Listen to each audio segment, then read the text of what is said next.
Voordat ons saam lees, kom ons bid net saam. Here almagtige God, baie dankie dat ons in die huis mag wees. Ja, dankie dat ons Bybels het wat ons kan oopmaak en ons sien met verwagting uit na hierdie teks. Het jy wel kere al met ons gepraat, juis uit die briewe aan Timoteus. En nou wil ons vra, Here, kom praat vanmiddag weer. Kom spreek, Heer, want u kinders luister. Amen. Dankie. Julle, ons lees uit 2 Timoteus 4 vers 6 tot 18. Onthou net van die vorige goed wat ons uit Timoteus hanteer het, die vorige keer die sterk klem op die woord, né? En hoe belangrik dit is en die groot waarde wat die woord het om ons almal toe te rus, om in diens van God te staan, en dat Timoteus net moet vashou daaraan. Onthou voor dit wat ons gesê, die sterk bemoediging, het gesê, Christene gee nie net sommer op nie, né? Ons byt vas, ons het deursettingsvermoë, ons gaan dit aan. Nou kom ons by die einde van die brief, waar Paulus sê, want ek word reeds as drankoffer uitgegiet, en die tyd van my dood is naby. Ek het die goeie stryd gestry, ek het die wedloop voltooi, ek het die geloof behou. Nou wag die oorwinnaarskrans van geregtigheid op my, wat die Here, die regverdige regter, op daardie dag vir my sal gee. En nie net vir my nie, maar ook vir almal wat sy koms liefhet. Doen jou bes om gou na my toe te kom, want Demas het my verlaat. Hy het die huidige wêreld liefgekry en na Thessalonika vertrek. Crescens na Galasië en Titus na Dalmasie. Net Lukas is nog by my. Gaan haal vir Markus en bring hom saam met jou, want hy is my baie nuttig in die bediening. Tychicus het ek na Efese gestuur. Wanneer jy kom, bring die mantel saam wat ek in Troas by Karpus agtergelaat het, en ook die boekrolle, veral die perkamente. Alexander die kopersmid het my baie kwaad aangedoen. Die Here sal hom volgens sy dade vergeld. Wees ook jy op jou hoede vir hom, want hy het ons woorde heftig teëngestaan. Tydens my eerste verdediging het niemand my bygestaan nie. Inteendeel, almal het my in die steek gelaat. Mag dit hulle nie toegereken word nie. Die Here het my egter ondersteun en my versterk, sodat ek die verkondiging kon voltooi, en al die heidene dit kon hoor, en ek is uit die bek van die leeu gered. Die Here sal my van elke bose daad red, en hy sal my verlos, met die oog op sy hemelse koninkryk. Aan hom die heerlikheid vir ewig en ewig. Amen. Geliefdes, baie plekke in die Bybel word my en jou geloofsreis met 'n wedloop vergelyk. Paulus sê, hy het hierdie goeie wedloop voltooi.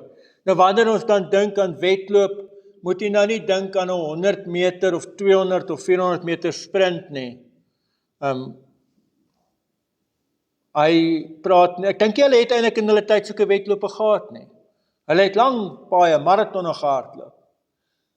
So dink aan 'n marathon. As ek nou daai prentjie vir jou daarop sit, wat sien jy?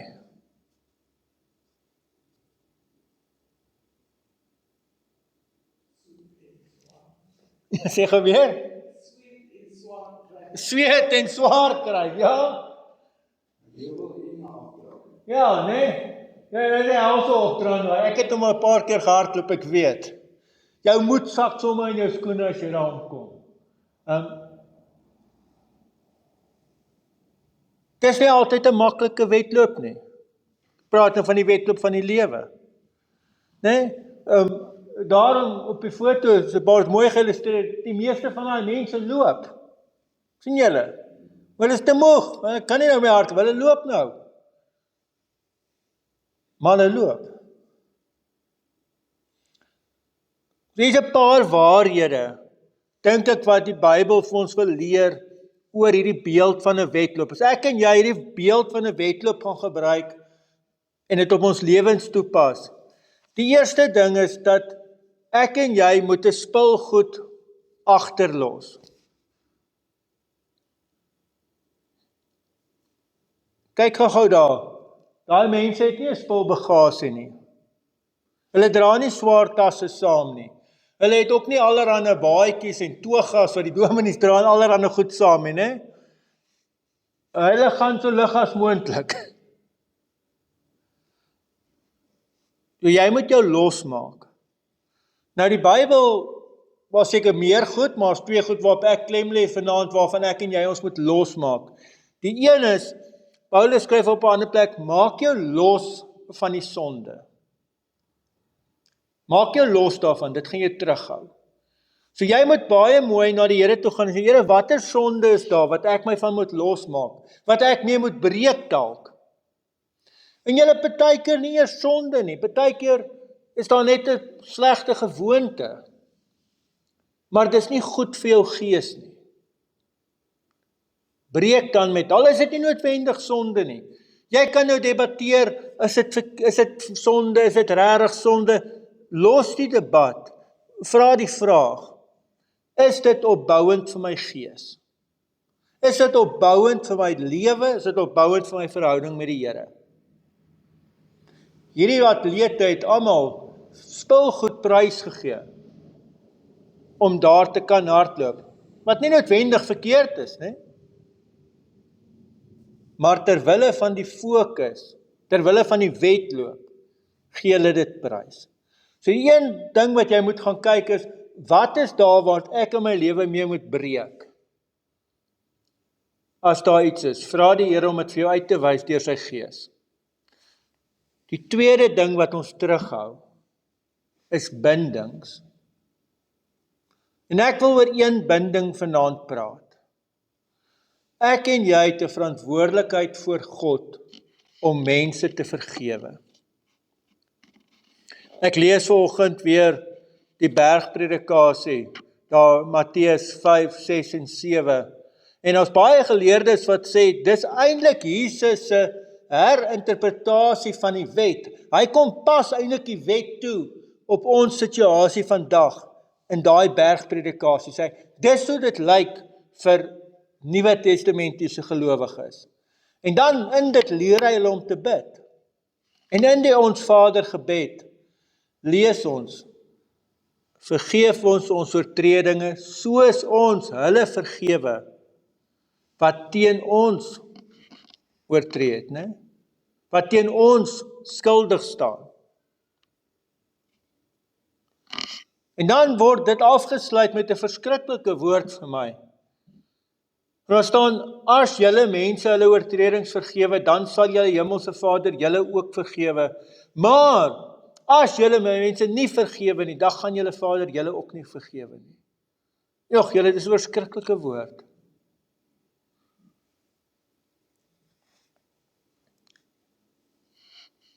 Ek sukkel altyd om 'n beeld te kry en om 'n binding te verduidelik. Maar die beste beeld wat ek het, ek onthou toe ons kinders was, moes ons nadat ons eksamen geskryf het, julle onthou dit, moes ons teruggegaan het skool toe, nie soos vandag se kinders wat nou al hoeveel maande vakansie het, hè? Ons moes teruggegaan skool toe. En nou moet jy daar sit en iets lees, want die onderwysers is besig om te merk, jy moet net stil bly, want hulle het regtig nou baie werk in 'n kort tyd om te doen. En nou lees ons manne hierdie cartoons, waar die skurke gevang word, en dan het hulle die groot eysterbal aan sy voet met 'n groot ketting. Onthou julle dit? Dis 'n binding. So as jy nou daai ketting in my voet sit, en ek moet nou daai swaar bal ronddra, kan jy dink hoe ek dan gaan bou as ek daai opdraand moet uitloop? Gaan hom uitloop, maar al die vreugde is weg. Dit gaan my so ver terughou. Ek gaan niks van die genot van die wedloop beleef nie. Niks. Ek gaan net swaar kry. So wat sê die woord? Sny daai ketting af. Sny die binding af. Daar's twee maniere hoe Paulus dit doen. Een is, hy sê, hierdie ouens het hom almal in die steek gelaat, toe hy homself moes verdedig daar, mag die Here hulle dit nie toereken nie. Jy gehoor dat dit daar staan. Mag die Here hulle dit nie toereken nie. So Here, vergewe hulle dit. Ek het hulle vergewe, ek het hulle vrygespreek. Here, asseblief vergewe hulle dit. Dis verby. Maar nou sien ons, daar was 'n kopersmid, né, Alexander wat nou dalk nou 'n groter issue gehad het. Wat doen hy met dit? Hy vat dit na die Here toe. Here, vergeld U hom. Ek is klaar met dit. Ek kan in dit niks doen nie, ek sit hier in die tronk. Here, ek los dit in U hande. So ek wil vanmiddag by jou pleit, watter mens dalk al is wat jou iewerste nagekom het. Onthou nou, die argument is nie of daai persoon reg of verkeerd was nie. Die Bybel aanvaar, daai persoon is skuldig. Hy is skuldig, jy is onregverdig te nagekom. Dis die feite. Omdat jy in 'n verhouding met Christus is, omdat jy die vergifnis van Christus ervaar het, is dit jou verantwoordelikheid om vry te spreek. Al is hy verkeerd. Dis jou verantwoordelikheid. En ek weet, daar's mense wat jou bitter seer gemaak het. Daar's mense wat jou te nagekom het, partykeer as prins, partykeer omdat hulle stupid was, ander kere net omdat hulle self was, né? Los dit. Ek wil sommer vra vir elke mens, as ek een van julle ooit te nagekom het, vra ek nou om vergifnis. Ek vra ook om vergifnis vir elke liewe dominee wat voor my hier was, wat iets gesê het of gedoen het wat vir julle seer gemaak het. Los dit. Los dit vanmiddag in hierdie kerk. As jy hier uitloop, dan los jy dit wat enige mens aan jou gedoen het of vir jou gesê het, jy los dit hier in hierdie kerk vanmiddag. En jy loop vry hier weg. Jy kan nie hierdie wedloop doen nie. Jy kan nie hierdie wedloop doen met 'n binding wat jou heeltyd terughou nie. Die tweede ding wat ek het hierdie wedloop leer, veral as ek na hierdie prent kyk, as ek na Paulus kyk en ek luister na die Bybel, ek is nie alleen op die pad nie. Hoeveel mense dink julle is daar? Dis net een foto. Nee. Hoeveel mense dink julle is op die geloofspad? Miljoene, der miljoene. En hoor gou wat ek vir jou sê, en baie groot liefde. Dis verskriklik arrogant om te dink dat jy kan jou geloofspad alleen loop. Dis niks anders as hoogmoed en arrogansie. Jy kan nie. Jy het ander gelowiges nodig saam met jou, ander gelowiges het jou nodig. Daarom van die begin af sit God sy mense bymekaar. Hy sit in die Ou Testament in 'n volk, hulle moet saamkom en dan bid. In die Nuwe Testament sien ons dadelik dat gemeentes oral gestig word. Niemand is op sy eie hoopie 'n Christen alleen. Dit is altyd deel van 'n gemeenskap van gelowiges. Ons lees name wat hom moet kom help. Ons lees van Lukas, ons vermoed baie sterk, dit is die Lukas wat die evangelie geskryf het, né? Ons lees ook van Markus daar. Ons vermoed ook baie sterk, dit is Markus wat Markus evangelie geskryf het. Ons lees van daai twee name in Handelinge. So, ek meen Timoteus moet hom kom bystaan ook. So daar's heeltyd hierdie mense wat vir Paulus ondersteun en hom dra. Nee, ek kan nie alleen nie. Ek moet dit doodgewoon aanvaar, ek kan nie alleen nie. Ek het ander mense rondom my nodig. En dan die laaste ding. Die wedloop is nog nie verby nie.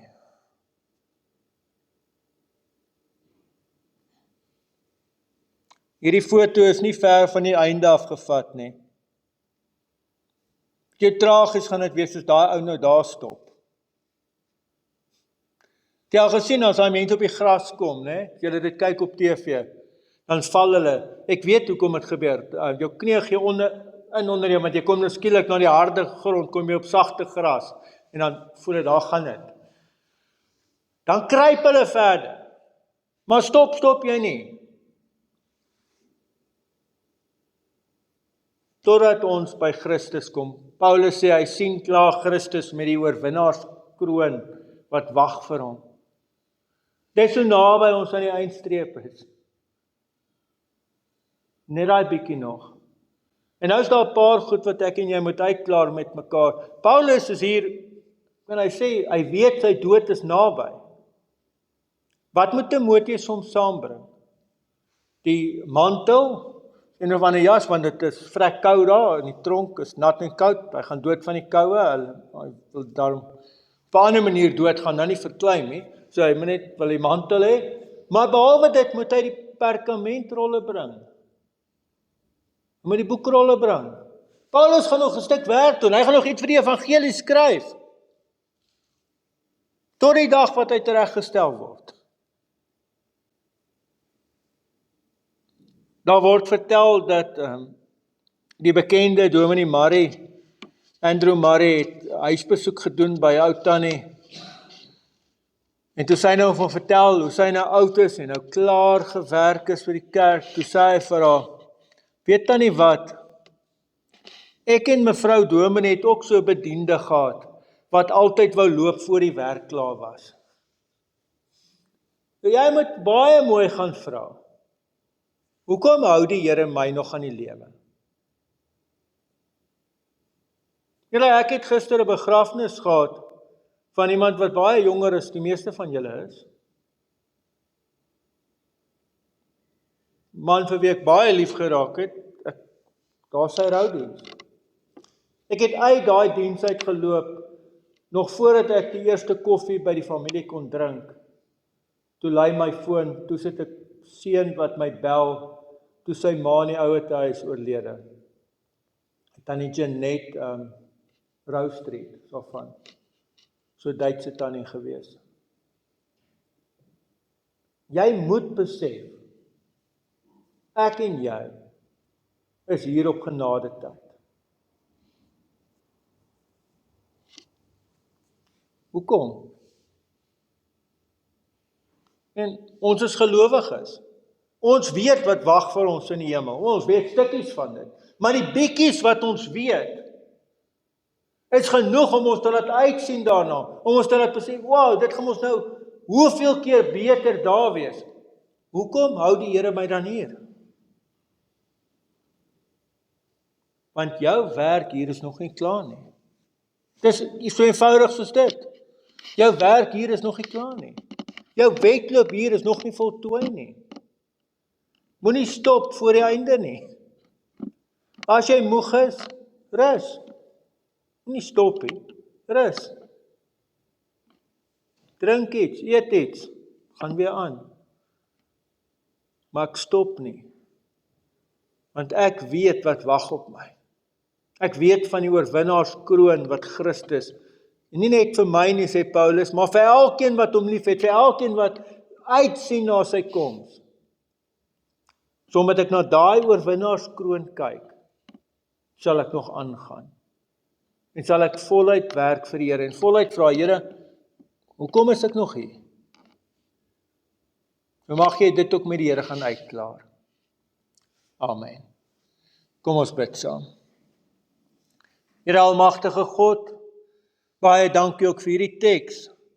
En ja, Here, ons wil kom bid dat U vir ons sal dra op hierdie wedloop van die geloof. Help ons dat ons sal staande bly en dat ons mekaar sal dra deur dit. Ons bid dit in die naam van ons Here Jesus Christus. Amen. Sorry.